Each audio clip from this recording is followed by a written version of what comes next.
Página 93. Sem o Luciano, sem o Bernardo e sem o Tinder para me distrair. Seguiu assim os próximos dias. Conversas esporádicas com o Luciano sem saber o que esperar dele. Cheguei em algum momento antes a contar a história da alma penada na minha casa para ele, frisando que ele foi a primeira pessoa que ficou, depois que resolvi isso. Ele tinha uma visão diferente da minha, também achava que era a minha pombagira me protegendo. Eu sabia que não era. Ninguém que quer o meu bem seria tão sádico quanto aquilo era. Minha busca não parou, mesmo sabendo que tinha resolvido essa parte. Comecei a estudar magia. Entrei em todos os grupos de magia que encontrei pela frente no Facebook. Também baixei todos os livros que pude, de cabala a satanismo.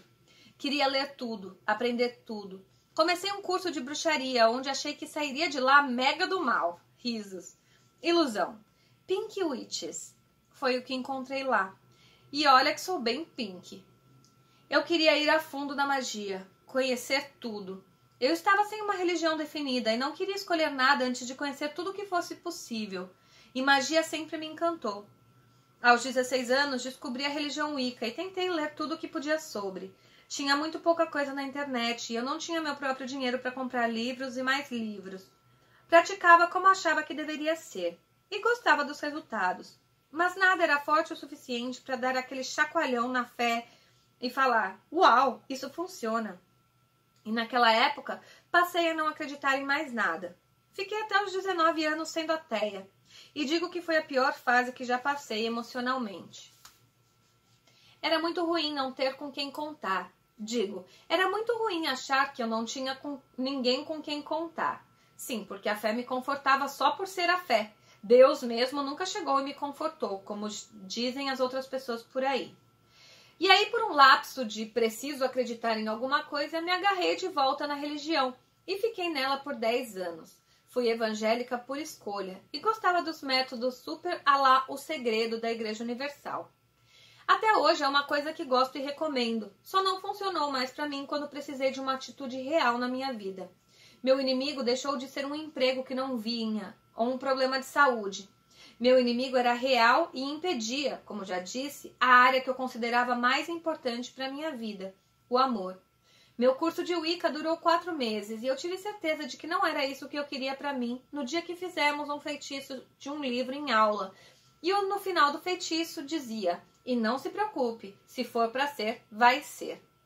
Oi? Espera, se for para ser, então eu estou fazendo feitiço para quê? Me soou como sempre ouvi na igreja sobre a vontade de Deus. Tudo no tempo de Deus. Eu estava cansada disso. Eu queria fazer minha própria sorte. Ser dona dos meus acertos e erros. Não queria alguém que diziam que queria o melhor para mim e me deixou solteira até meus 30 anos. Não mais.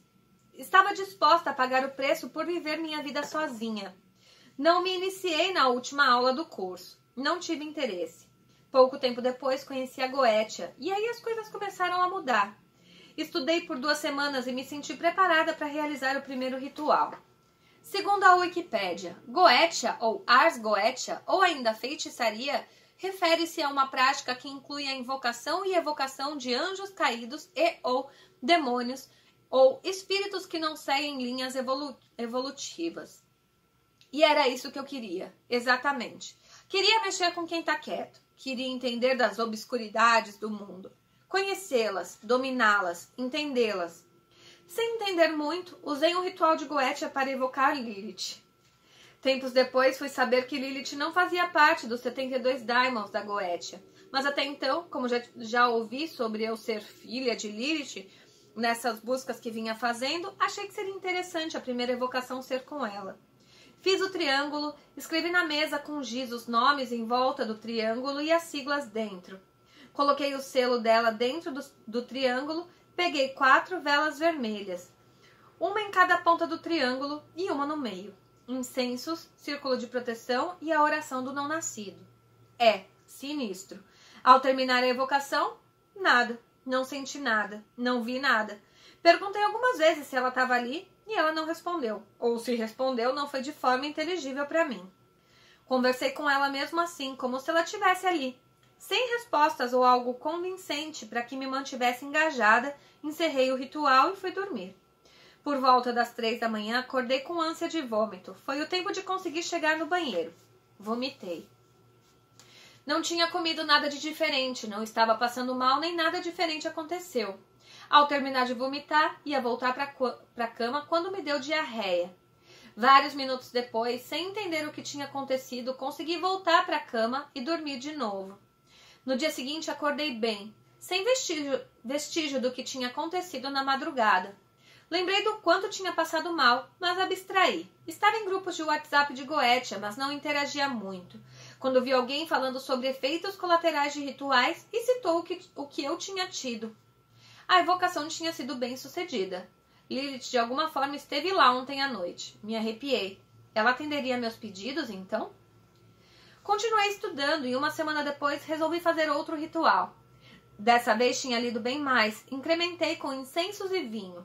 Tudo armado, tudo pronto. Ritual feito. Nada. Nenhum arrepio. Da mesma forma, encerrei o ritual e fui dormir. Como acordei? Quem disse com diarreia, acertou. De novo. Dessa vez não vomitei, mas a diarreia estava forte. Terminei e voltei a dormir, como se nada tivesse acontecido.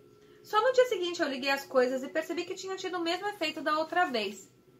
Estudar Goetia me abriu horizontes que antes eram cheios de preconceitos e opiniões formadas por outras pessoas que tomei para mim. Primeiro, sobre algo ser do mal ou do bem. A gente é do mal ou do bem. A gente quer coisas boas ou ruins. Não eles. Eles simplesmente existem. E alguns têm essa disposição para fazer algo sem julgar ética, escrúpulo ou coisas assim. Eles vão e fazem. Simples assim. Descobri que um Exu ou Pombagira não são ruins, assim como qualquer outro que pintam a caveira, às vezes literalmente, por aí. O que pedimos é o que eles farão pra gente, seja isso bom ou mal. E, aliás, isso de bom ou mal também foi outra coisa que aprendi. Não tem alguém julgando. Não existe, e é o que eu acredito hoje, um juiz sentado numa cadeira analisando meus atos, para me dizer para onde devo ir quando eu morrer. E saber disso foi libertador. Todos temos o bem e o mal dentro da gente, e isso é o equilíbrio. Não me culpar por querer que alguém que me ferrou se exploda é lindo. Vale o bom senso. A evolução como ser humano ínfimo e pequeno que sou, de saber o que é melhor para se fazer em determinada ocasião. Não porque alguém me mandou dar a outra face ou porque outro quer que eu me vingue, mas porque eu decidi que queria aquilo. E sim, que eu terei que lidar com as consequências depois. E não a consequência do aqui se faz, aqui se paga, confiando na justiça divina ou lei tríplice. Se eu desejar que aquele cara na rua seja atropelado, o carro pode tentar desviar e bater em mim. Essa é a verdadeira consequência dos meus atos.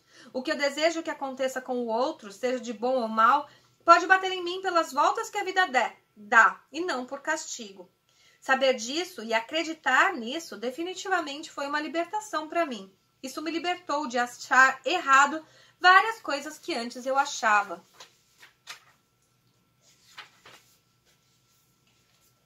E claro que você está se perguntando para que eram meus rituais. E lembraram logo do Bernardo, né?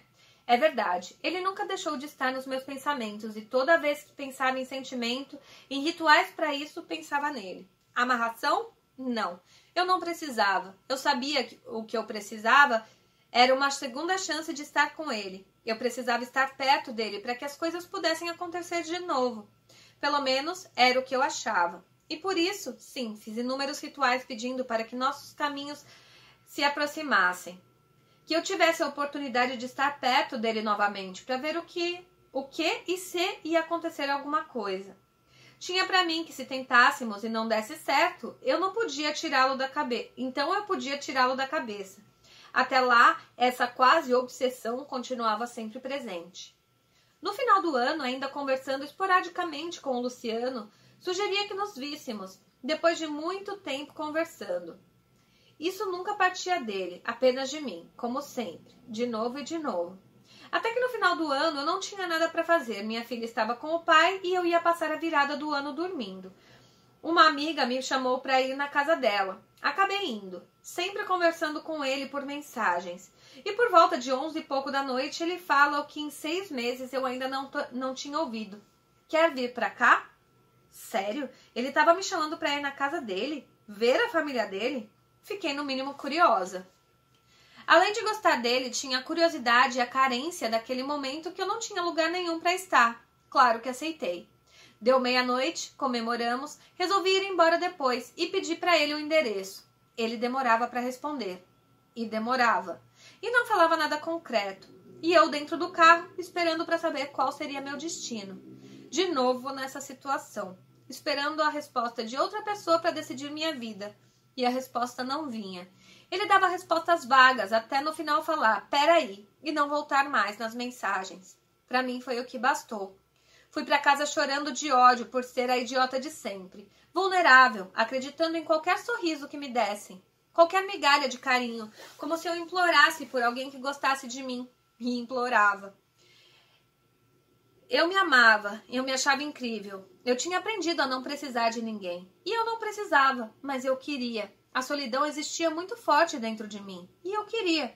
Sabia o quanto tinha para dividir com alguém. E queria esse alguém. Sabia o quanto era difícil achar alguém com quem eu quisesse dividir. E todas as últimas vezes que quis, não adiantou. Eles nunca queriam também.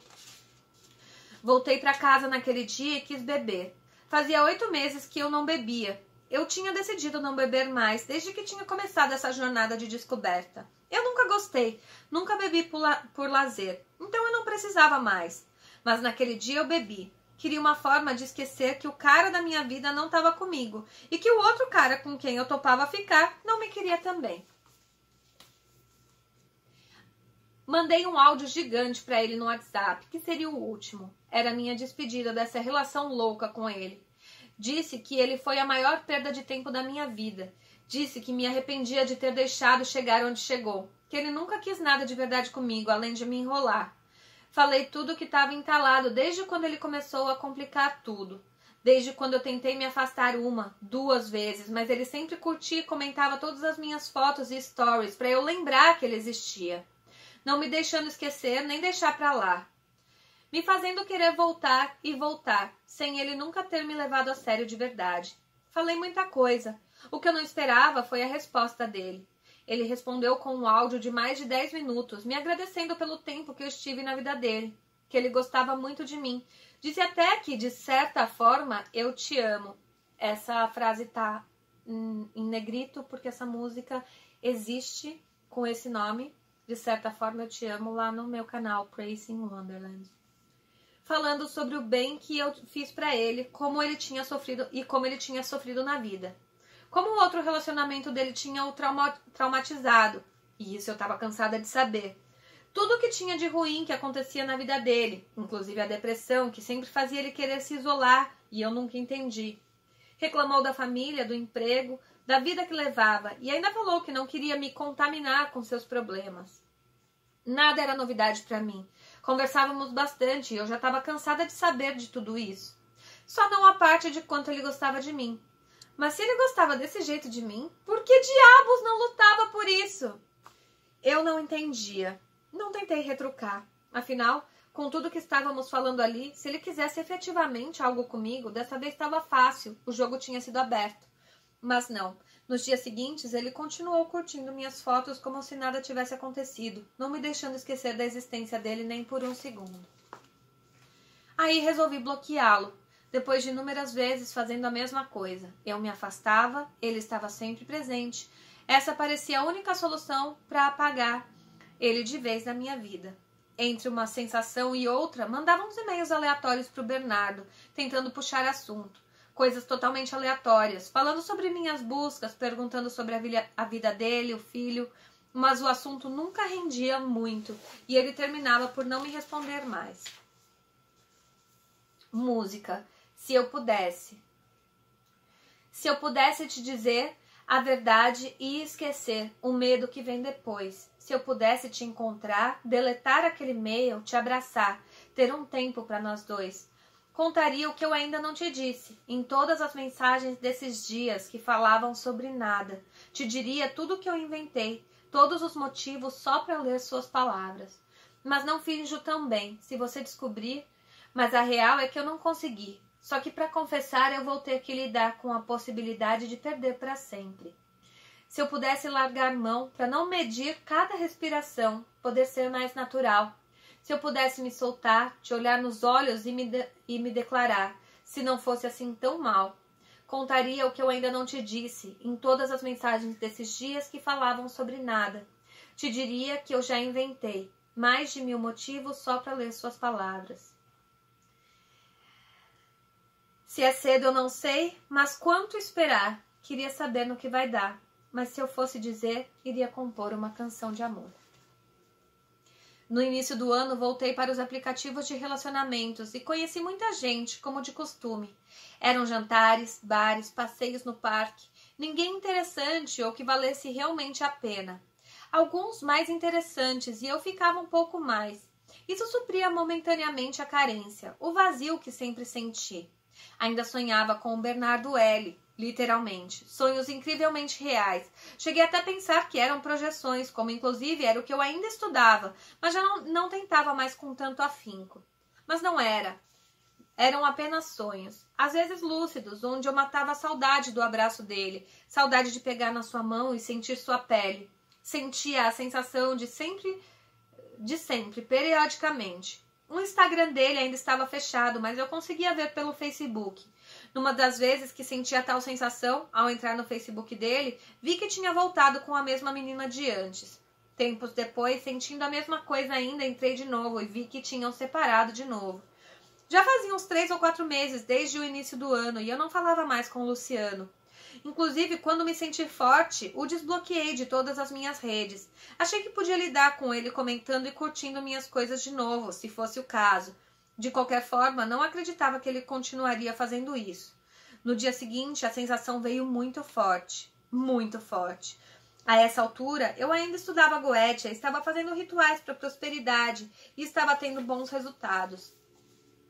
Eu estava animada em poder contar com a magia para as coisas. Rituais para reaproximar nossos caminhos, meu e do Bernardo, e eu fazia muito eventualmente. Eu estava meio que conformada com a situação. Ele terminando e voltando com a menina. O negócio não parecia que ia acontecer tão cedo. Fiquei o dia todo com essa sensação. Aquilo já estava começando a me incomodar. Foi um dia que estava super corrida, antes do fim de semana. Ia ter um feriado e minha filha ia ficar com o pai. Não consegui entrar no Facebook dele para ver se via alguma novidade que explicasse meu sentimento. Quando consegui terminar tudo, entregar a Alana para o pai e voltar para casa, dormi, mesmo com a sensação ali me incomodando. No dia seguinte, a primeira coisa que fui fazer quando acordei era tentar de novo. Sempre tentava primeiro o Instagram, que continuava fechado, e depois no Facebook, já que tudo que ele publicava no Instagram ia também para o Facebook. E naquele dia eu vi o que me desestruturou pelos próximos dias. Em um noivado com fulana. Ele com a mão na barriga dela, felicitações nos comentários pelo noivado e pelo bebê. Bebê? Meu mundo acabou naquele dia. Eu sempre dei uma importância extrema à família e sabia que ele também dava. Sabia da vontade dele de ter uma família de novo, desde que se separou. Eu tô emocionada, gente. Ele era assim. Sabia que filho nunca foi motivo para segurar uma relação, mas sabia também que pelas circunstâncias, se eles separassem de novo, isso seria muito, muito tempo depois. Aquele dia foi o fim da minha esperança. Eu não queria esperar. Eu já tinha esperado demais. Não era justo que ele tivesse filhos com outra pessoa. Se a história, na minha cabeça, tinha que ser eu e ele. Foram os próximos 4 dias de cama. Sem comer, sem tomar banho, sem levantar, sem querer viver. Apenas chorando de dó da minha vida patética de esperar um cara que nem lembrava que eu existia. 4 dias para eu conseguir me reerguer e querer continuar a vida. Afinal, depois do feriado, minha filha voltava, o trabalho voltava, tudo voltava ao normal. Não queria espaço para tanta tristeza em meio à vida corrida que eu estava levando. Quando finalmente resolvi levantar, tomar um banho e comer direito, decidi. Eu não vou deixar de sentir o que eu sinto, mas a minha vida vai ter que continuar. Quando eu fiz isso, né, esses 4 dias, eu gravei um vídeo que tá aqui no canal, chamado Nunca Deu Certo Ser Eu, alguma coisa assim. E que eu tô desabafando nesse vídeo, se vocês quiserem ver. É isso aí. Música, Eu Vou Te Esperar. Te ver seguindo e o tempo passando, não é fácil assistir daqui. E o sentimento só vem aumentando. Eu sei, demorei para assumir.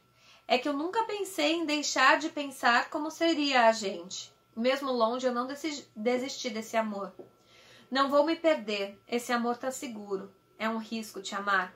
Nada vai mudar o que eu sinto, eu juro. Eu vou te esperar. Por essa noite ou mais 1000 anos, por mais uma vida. Pois sei que um dia você vai voltar pra mim. Vai voltar pra mim. Em todo carro vermelho que passa, sempre tento te encontrar. Mas sei que talvez nem lembre mais nada. Um dia eu já estive lá. Mesmo que passem tempos e fotos que hoje já não me pertencem mais, mesmo que seu caminho desvie para longe, não desisti jamais. Não vou me perder, esse amor tá seguro. É um risco te amar. Nada vai mudar o que eu sinto, eu juro. Eu vou te esperar. Em seus sonhos vai me ver. Vou cuidar de você, mesmo sem notar que sou eu. E se um dia perceber que eu nunca desisti, volta logo, estou aqui pra gente recomeçar. Capítulo 5. Descobertas. A essa altura, eu encontrava conforto quando a Alice lia cartas para mim. As cartas sempre me animavam em relação a ele, e eu não estava mais preocupada em estar sendo iludida, porque aquela ilusão me fazia bem. Interesse, disse Alice. Como assim? Respondi. Parece que ela está com ele por interesse. Aquilo não fazia sentido nenhum para mim. Bernardo não era rico, nem tinha algo que pudesse interessar a alguém a ponto de alguém estar com ele por interesse. Pelo menos não que eu soubesse. A este ponto, meus estudos sobre magia estavam mais sólidos e era literalmente mágico ver tudo acontecendo porque eu tinha moldado assim. A única coisa que não acontecia era meu caminho se unir ao de Bernardo para que a gente pudesse tentar de novo. Foi quando uma amiga, Paula, me falou do Guilherme. Ele sabe até a senha do seu cartão de crédito, ela disse. Bastou para me convencer. Quis conhecê-lo. Ele era responsável por um centro de Umbanda e eu fui até o encontro deles. Ela apontou quem era ele e eu pretendia no final chamá-lo para conversar. Estranhamente, ele era o único de preto do centro todo. Chegou minha vez de passar com a entidade. Quem me atendeu foi um senhor e eu não lembro bem qual era a entidade que estava com ele. Comentei que tinha uma história mal resolvida com um cara, que minha vida amorosa não desenrolava. Falei que achava que tinha um impedimento e que queria saber se isso ainda estava lá. Ele disse que não tinha nada e perguntou o que eu achava que tinha. Falei que vi que era um espírito de outras vidas que esteve me atrapalhando, mas não sabia como e nem o que era. Ele me olhou uns segundos nos olhos e mandou esperar. Ele fez sinal para o Guilherme e esse foi o meu primeiro contato com ele. Guilherme veio até a gente e ele explicou para ele o que eu tinha dito. Guilherme ficou me olhando por uns segundos e eu nunca entendi por que essas pessoas fazem tanto suspense. Me sinto sempre na novela das 9, prestes a descobrir quem é minha verdadeira mãe. E depois me disse, fizeram um trabalho para você. Fiquei com cara de interrogação. Olha, eu acho que não, eu descobri isso, eu era evangélica. Agora eu tô atrás disso para descobrir se saiu ou não. Quem é uma senhora negra? Levei um tempo pensando antes de responder. Não sei, não me lembro de conhecer uma senhora negra. A ex do seu ex fez esse trabalho para você. A única ex que eu podia me lembrar, que era meio maluca, era a mãe do filho do meu primeiro namorado. Ela me conhecia e a relação com ele sempre foi conturbada. De qualquer forma, ela não era negra e nem senhora. A ex do meu ex não pode ser, ela é evangélica. Você era evangélica, não resolveu e você tá aqui, né? Isso me tocou. Se ele queria me ganhar, foi nessa hora que conseguiu. Fazia sentido, sim. Tá, e o que eu faço? Volta aqui amanhã pra gente conversar melhor. Voltei no dia seguinte lá. É uma loja de artigos religiosos e é ele quem atende os clientes. Quando cheguei, fomos para uma sala. O cara que eu gosto tá noivo e a menina tá grávida. Depois do mesmo silêncio misterioso da novela das 9, ele diz, eles não vão ficar juntos. Fiquei quieta, esperando se ele ia falar mais, e ele falou, o que ele tem? Ele tem um cargo importante numa empresa? Tem dinheiro? Não que eu saiba. Ela tá com ele por interesse. Nossa, 2 pessoas diferentes falando a mesma coisa. Tá, e como isso mudava a minha vida? Não ia chegar pra um cara que não tem nada e falar, oi, a mãe do seu filho tá com você por interesse. Então essa informação era inútil pra mim, infelizmente. Realmente tem alguma coisa que desviou o caminho de vocês, era pra vocês estarem juntos. Nessa hora eu me arrepiei. mas tinha o pé no chão. Isso era o que toda apaixonada gostaria de ouvir. E sempre tinha medo dessas frases de impacto genéricas que servem para todo mundo, desde a época da Igreja Universal, onde isso acontecia com bastante frequência. E aí a gente saía de lá achando que o pastor falou de mim. Sim, de mim e de mais 150 pessoas que se encaixavam na mesma história genérica. A história de vocês não vem daqui, ele continuou. Vocês se conhecem de muito tempo. Ele não vai ficar com ela. O que você quer fazer? Eu quero ter minha chance de volta. Não conseguimos ficar juntos. E eu quero tentar de novo. Eu não faço amarração. Eu não quero amarração. Sei que não preciso disso. Ele gostava de mim e só preciso que estejamos juntos para ele lembrar disso. Eu vou te dar umas velas para você acender para isso. Fora isso, pro trabalho que te fizeram, você vai tomar banho de abô. Depois do banho normal, jogue ele pelo corpo antes de dormir e durma com vestes brancas. Isso vai resolver o problema da sua vida amorosa. Assenti com a cabeça, realmente esperançosa. Fiquei na dúvida se falava ou não, mas resolvi falar. Eu não sei como é possível, se é real, mas eu vi nosso casamento. É real, sim. Eu também vejo isso. Fiquei receosa por tudo que ele está falando ser exatamente o que eu queria ouvir. Mas ele não cobrava 1 centavo pela consulta. No máximo, as coisas que compradas na loja dele davam um pouco mais de 50 reais. Ele não estava sendo esperto, pelo menos não parecia. Isso me gerou confiança. Tomei o banho. Foi um dos piores cheiros que já senti na minha vida. Entendia porque isso afastava os fantasmas. Estava quase me afastando de mim mesma. Naquele dia, forrei o sofá e dormi nele para não deixar a minha cama cheirando aquele banho horrível. Se eu tinha alguma dúvida de que minha vida amorosa estava curada, agora a dúvida tinha passado. Nunca parei de viver e queria muito encontrar outra pessoa que eu me apaixonasse, para quem sabe esquecer e enterrar de vez a história com o Bernardo. Conheci pelo Tinder outro cara em seguida, o Carlos. Éramos diferentes em 99% das coisas. O 1% que éramos parecidos era em gostar de videogame, e fazíamos muito isso. A companhia dele era legal, mas eu não estava apaixonada. Fui várias vezes na casa dele e nem gostava tanto dele assim. Era mais carência do que qualquer outra coisa.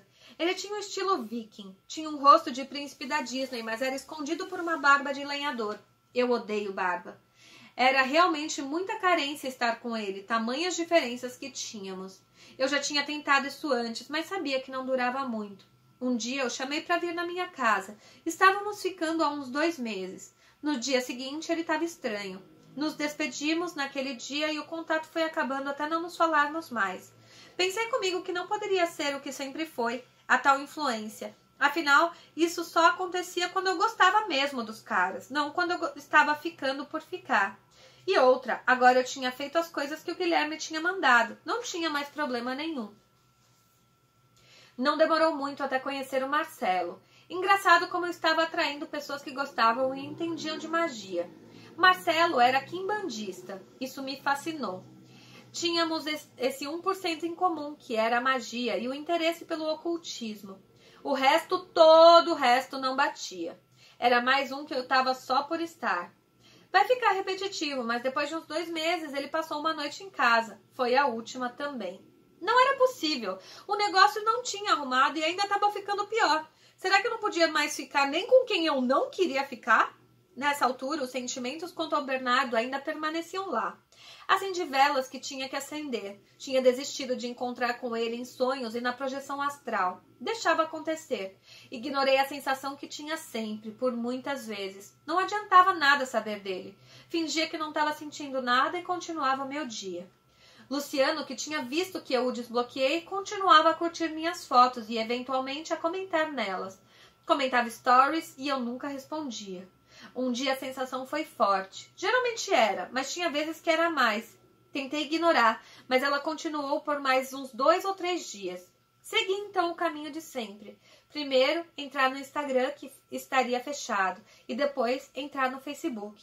Para minha surpresa, o Instagram dele estava aberto. Ele estava em Israel. Oi? E nas fotos ele estava sozinho. Cadê a menina? Pensei. Paramos na página 112.